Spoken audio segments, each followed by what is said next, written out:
매번 같은 하루들 중에 너를 만날 때 가장 난 행복해 매번 다른 일상들 속에 너란 사람은 내게 가장 특별해.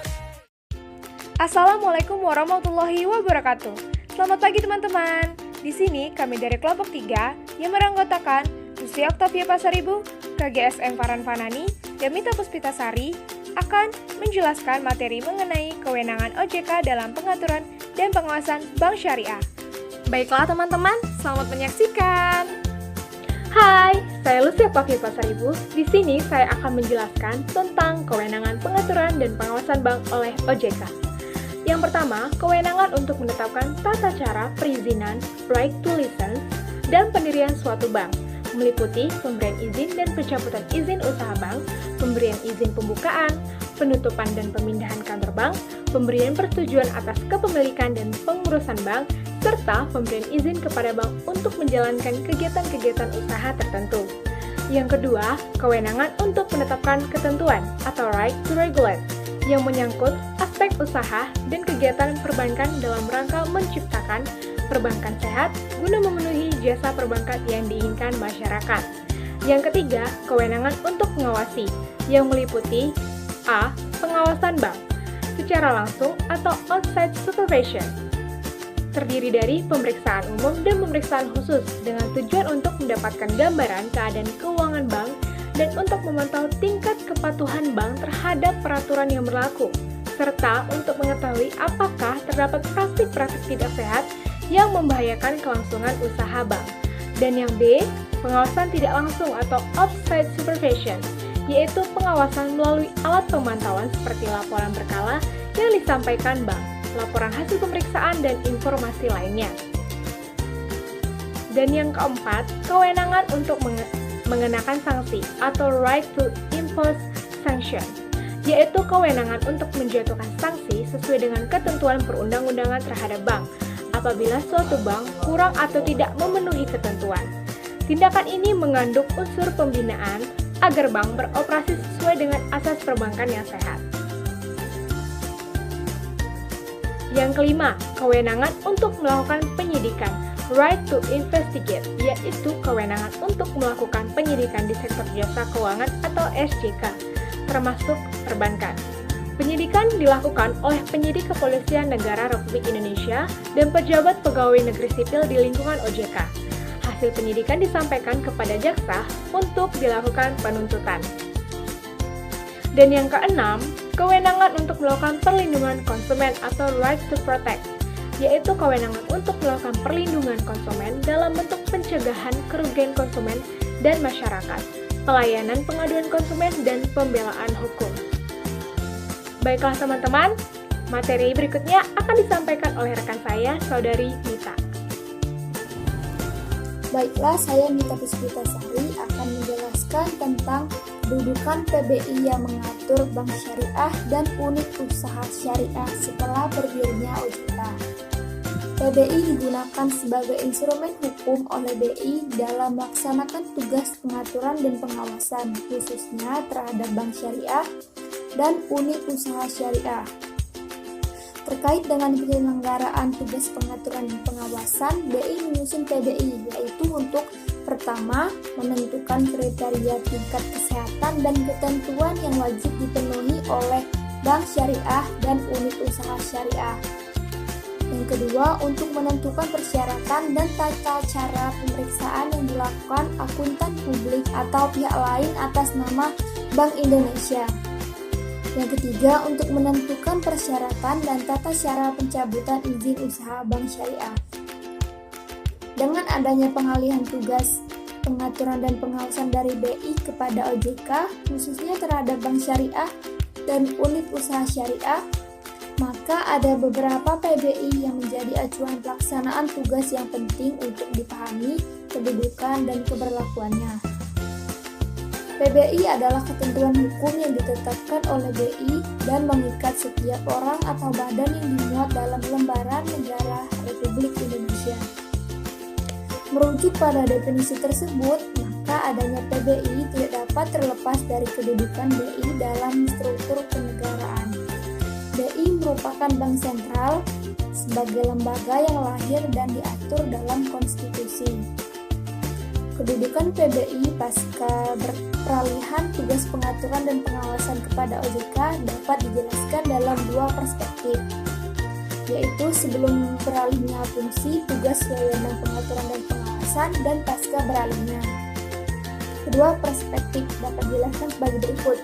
Yang pertama, berdasarkan pada pasal 55 ayat 2 Undang-Undang Nomor 21 Tahun 2011 menyatakan bahwa sejak tanggal 31 Desember 2013, fungsi, tugas, dan wewenang pengaturan dan pengawasan kegiatan jasa keuangan di sektor perbankan beralih dari Bank Indonesia ke OJK. Berdasarkan hal tersebut, maka hingga sebelum 31 Desember 2013, fungsi, tugas, dan wewenang pengaturan dan pengawasan perbankan masih ada pada Bank Indonesia. Dengan demikian, PBI yang disusun oleh BI dalam rangka melaksanakan tugasnya terhadap bank syariah dan unit usaha syariah masih tetap berlaku. Bahkan BI masih dapat menyusun PBI tentang pengaturan dan pengawasan jika diperlukan.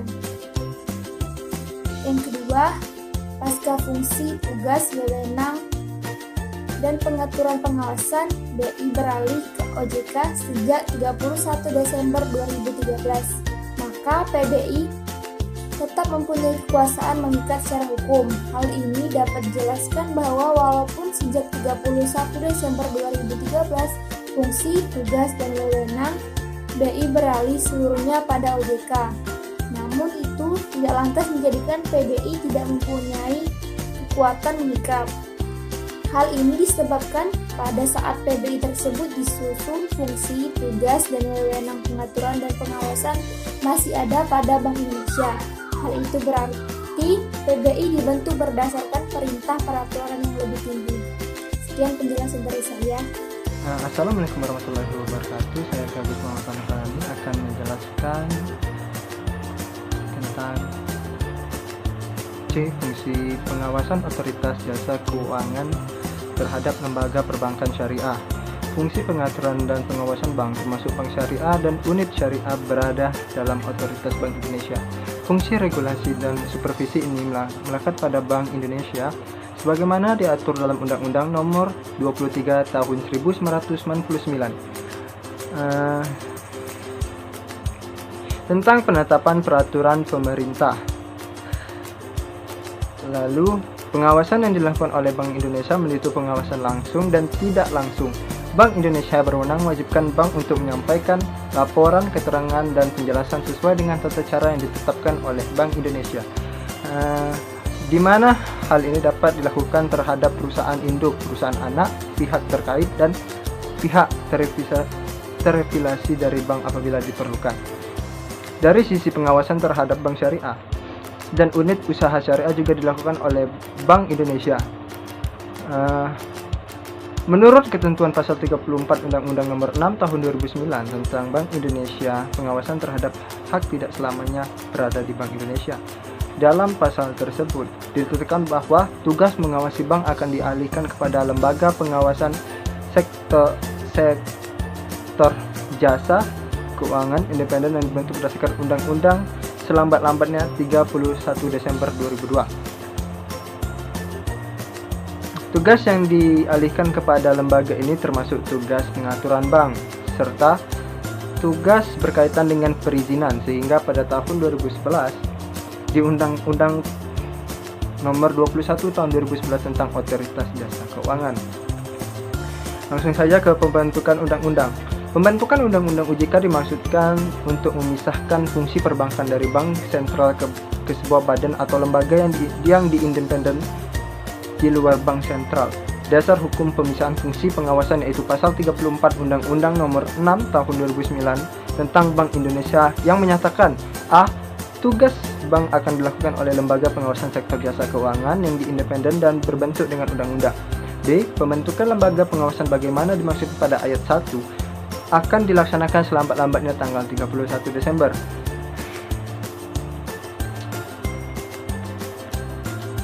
langsung saja ke D. Hubungan kelembagaan antara Bank Indonesia dan Otoritas Jasa Keuangan. Keadaan Bank Indonesia dimaksudkan untuk menjamin keberhasilan memelihara stabilitas nilai rupiah. Dalam menyelenggarakan pemilihan terhadap stabilitas nilai rupiah, Bank Indonesia melaksanakan kebijakan moneter secara berkelanjutan, konsisten, transparan, dan harus mempertimbangkan kebijakan umum pemerintah di bidang perekonomian. OJK dan BI memiliki hubungan yang erat dalam pengaturan maupun pengawasan bank, termasuk di dalam bank syariah dan undang-undang sementara. Dengan kewenangan yang diatur dalam Undang-Undang Nomor 21 Tahun 2011, OJK dapat menyelenggarakan tugas pengaturan pengawasan terhadap bank syariah dengan ketentuan sebagai berikut. 1. Perihal menentukan kriteria tingkat kesehatan dan ketentuan yang wajib dipenuhi oleh bank syariah dan UUS. 2. Ketentuan memeriksa dan mengambil data atau dokumen dari setiap tempat atau dokumen dan keterangan dari setiap pihak yang menurut penilaian BI memiliki pengaruh terhadap bank. 3. Memerintahkan bank melakukan pemblokiran rekening tertentu, baik rekening simpanan, huruf K, kewenangan, atau memblokir rekening pada bank atau lembaga keuangan lain. 4. Menugasi kantor akuntan publik dan atau pihak lainnya untuk melaksanakan pemeriksaan dan menyatakan bank syariah tidak dapat disehatkan dan menyerahkan penanganannya ke lembaga penjamin simpanan untuk diselamatkan atau tidak diselamatkan. 5. Mencabut izin usaha bank syariah tidak diselamatkan atau permintaan LPS dan mencabut izin usaha bank syariah yang telah melaksanakan kewajiban atas permintaan bank yang bersangkutan mengenai kewenangan tersebut diatur dalam pasal 7 huruf A angka 1 yang menyatakan bahwa OJK berwenang dalam hal perizinan untuk pendirian bank, pembukaan kantor bank, anggaran dasar, rencana kerja, kepemilikan, kepengurusan dan sumber daya manusia, merger, konsolidasi dan akuisisi bank, serta pencabutan izin usaha bank. 6. Melakukan tindakan dalam rangka tindak pidana yang pengawasan yang meliputi beberapa hal yang termaktub dalam pasal 54 ayat 1 Undang-Undang Nomor 21 Tahun 2008. Tindak lanjut yang termaktub dalam pasal AKO tidak termasuk dalam kewenangan OJK sehingga OJK tidak dapat melaksanakan tindak lanjut tersebut. Namun dalam Undang-Undang Nomor 21 Tahun 2011 diatur mengenai tindak lain pengawasan yang mencakup melakukan tindakan dalam rangka tidak lanjut pengawasan dalam hal OJK mengindikasikan bank tertentu mengalami kesulitan likuiditas dan atau kondisi kesehatan semakin memburuk. OJK segera mengonfirmasikan ke BI untuk melakukan langkah sesuai dengan kewenangan BI. Baiklah, begitu saja yang saya jelaskan. Terima kasih. Wassalamualaikum warahmatullahi wabarakatuh. Baiklah teman-teman, terima kasih telah menyaksikan video ini. Bagaimana? Apakah teman-teman sudah dapat memahaminya? Jika belum, langsung saja bertanya di forum diskusi. Baiklah, kami akhiri. Wassalamualaikum warahmatullahi wabarakatuh.